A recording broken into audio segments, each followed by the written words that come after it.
Good morning, ma'am. My name is Eduardo K. Palma. Our topic for today is Article 327.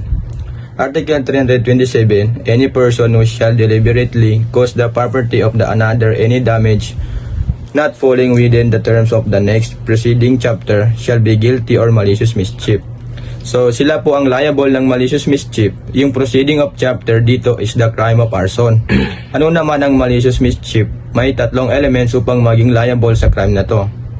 First element is that the offender deliberately caused damage to the property of another. So, dito sa una, sabi dito, deliberately sinadyang sirain ng offender. Yung ari-arian ng iba, ang possible crime niya is imprudence, resulting to damage to property at hindi malicious mischief. Second element is that such act does not constitute arson or other crimes involving destruction. Ito sa pangalawa, dapat si offender di gumamit ng apoy at otherwise arson po yun. Yung nasunog is di rin dapat large cattle. Pag large cattle kasi, cattle rustling po ang crime niya.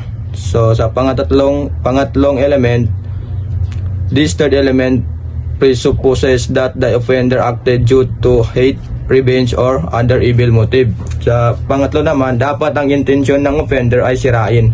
Kung ang intensyon niya ay upang magnakaw, sisirain yung property para makuha yung gusto niyang nakawin, theft or robbery ang liability at hindi malicious mischief. So let's proceed to the Article 328. Article 328, any person who shall cause damage to obstruct the performance of public function using any voice of loads of corrosive substance or spreading any infection of contagion among cattle, or who cause damage to the property of the National Museum or National Library or to any archive registry, waterworks, road, promenade, or any other thing used in common by the public shall be punished. So, based sa article na nabanggit, may apat itong acts na pinaparusahan. First act is the causing damage to obstruct the performance of public function. Dito sa panguna, example nito ay sisirain mo yung stage para hindi makapagsalita si mayor or kahit sinong public official. Sa second act naman is using any pulsators of corrosive substance. Sa pangalawa naman, example of corrosive substance is acid. Gagamit ka ng acid para sirain ang property ng iba. Sa pangatlo naman is spreading any infection, contagion among cattle. Sa pangatlo naman, magpapakalat ka ng sakit sa mga alagang baka. At sa panghuli naman is causing damage to the property of the National Museum or National Library or to any archive of registry, waterworks, road, promenade, or any other thing used in common by the public. Ito naman sa panghuli, bakit ba tinatawag na special cases of malicious mischief? Tinatawag natin na special cases kasi mas mataas yung penalty nito kaysa sa ordinaryong malicious mischief lamang. Yun lang po at maraming salamat. Thank you. Good morning, ma'am. Good morning, everyone. I am second reporter, Farhan S. Lidasan, Article 329 and Article 330. Article 329, the mischief not included in the next proceeding article shall be punished in its medium and maximum period if the value of the damage caused exceed 200,000 pesos. Number 2. It is maximum and medium period if such valuable it's over 40,000 but do not exceed 200,000 pesos, and or fine or not less than the value of the damage caused and not more than 40,000 pesos if the amount involved does not exceed 40,000 pesos or cannot be estimated. Other mischief not included in Article 328 are punishable according to the value of the damage accused. Circumstance, effect, and applicable as an act of revenge. The accused and his tenant killed the cows which caused destruction to the plant. Article 329, punishment of mischief. Article 329 ay nagtatakda ng parusa para sa mga mischief na hindi nakapaloob sa mga naunang artikulo. Ang mga parusa ay depende sa halaga ng pinsalang dulot. Kung ang pinsala ay higit sa 200,000, naabot ang parusa sa medium at maximum period ng imprisonment. Kung ang pinsala ay over 40,000 pesos hanggang 200,000, parusa sa minimum at maximum period ng imprisonment. Ang mga ito ay nagpapakita na ang parusa ay tumutugma sa laki ng pinsala na idudulot. Article 328 at Article 329. Sa batas, ang Article 328 ay tumutukoy sa mga mischief na hindi kasama sa ibang specific na provision ng batas. Ang mga paglabag o mischief na hindi nasasaklaw sa Article 328 ay paparusahan base sa halaga ng pinsalang naidulot. Other circumstance. Number 1, act of revenge. Kung ang isang tao na tinatawag na accused at ang kanyang mga tenant ay pumatay ng mga baka bilang paghiganti at ito ay nagdulot ng pinsala sa mga pananim, pwede itong isaalang-alang na isang mas malubhang krimen. Number 2, effect applicable. Ang ganitong uri ng aksyon ay maaari ring sumusunod sa mga probisyon ng Article 329 na tumutukoy sa iba pang mischief. Dito ang parusa ay depende sa bigat ng krimen at halaga ng pinsala.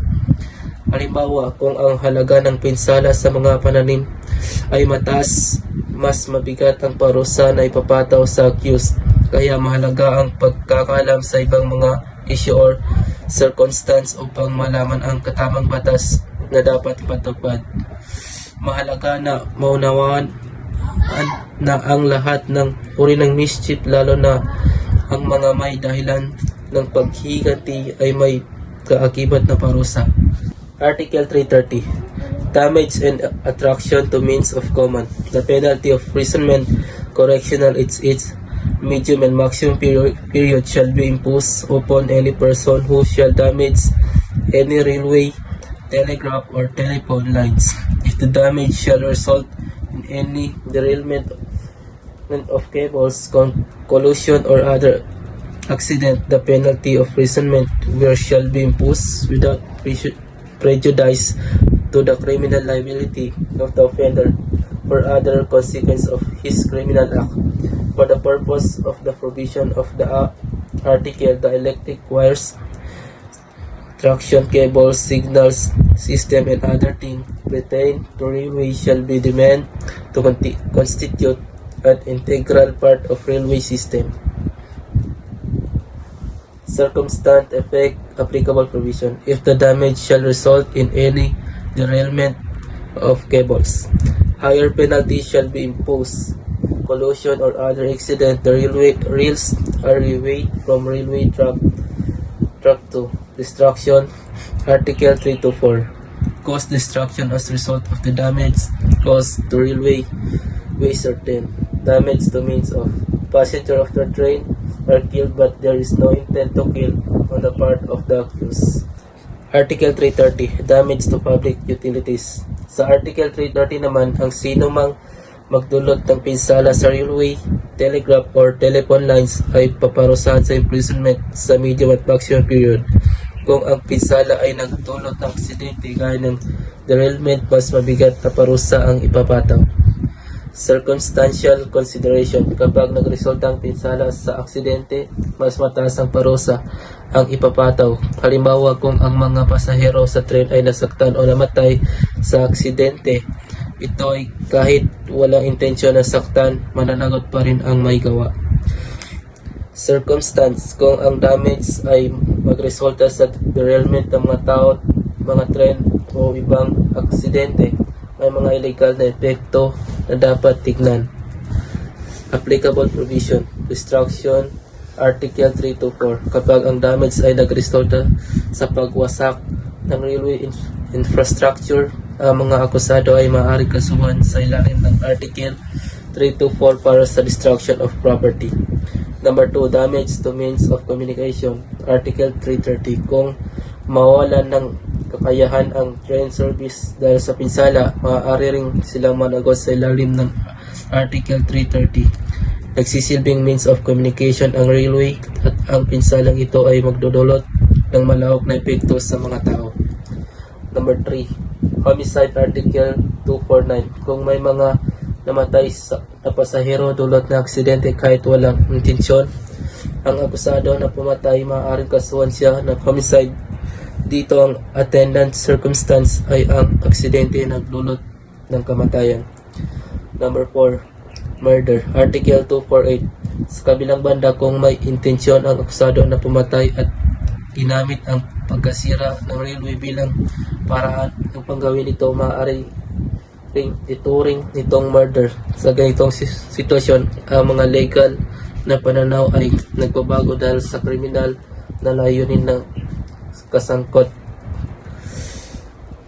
Mahalaga na mas establish ang intent para sa tamang kaso. Kung walang intensyon na pumatay, homicide ang maaaring akusahan. Kung mayroong naman murder, ang angkop na charge. So, good morning everyone. Good morning, ma'am. I am Judayo Ashraf K. Bantas and I will be the next reporter. So, my topic is Article 331.